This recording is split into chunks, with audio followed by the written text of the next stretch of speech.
I wonder what happens next.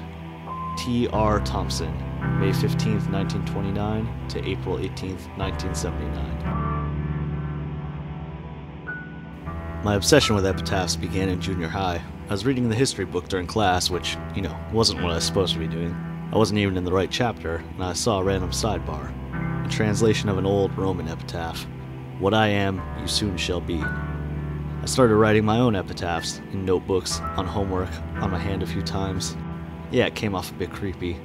Not epitaphs for myself, but for other people, imaginary people that lived imaginary lives and now had to sum up all they were in a few words carved in stone.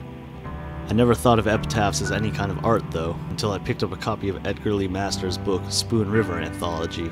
Spoon River Anthology is the story of a small town told entirely through epitaphs. People are linked to each other, they live and die by each other's hands. All their shames and triumphs are revealed as you slowly read this collection of poetry. So I decided to make a game, Welcome to Boon Hill, a graveyard simulator.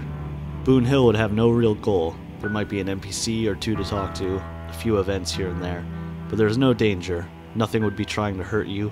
You're just learning about the dead, exploring this space. Why make such a game? Because I feel there's something to be experienced by exploring a graveyard, just for the sake of exploring a graveyard.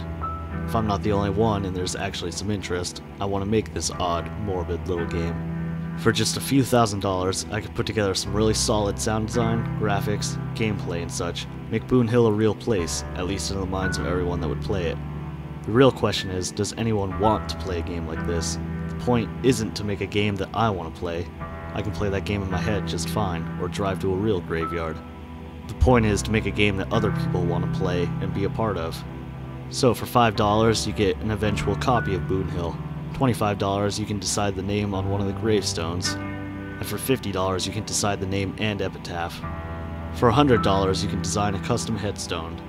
And if no one wants to play, then the game just stays in my head. Boon Hill might be a little somber, but it's not really about death, it's about life. Epitaphs are written for the living, so what I really want to do is make this game about death celebrating life, and I hope you wish to join me. I'll leave you with my favorite epitaph of the moment, one that convinced me to start this project. I lived so in fear every day, including my last, but there's nothing to be afraid of now, and I wish I had known that then. Neville Richard, 1820 to 1853, survived by his wife Jessica and his daughter Wendy.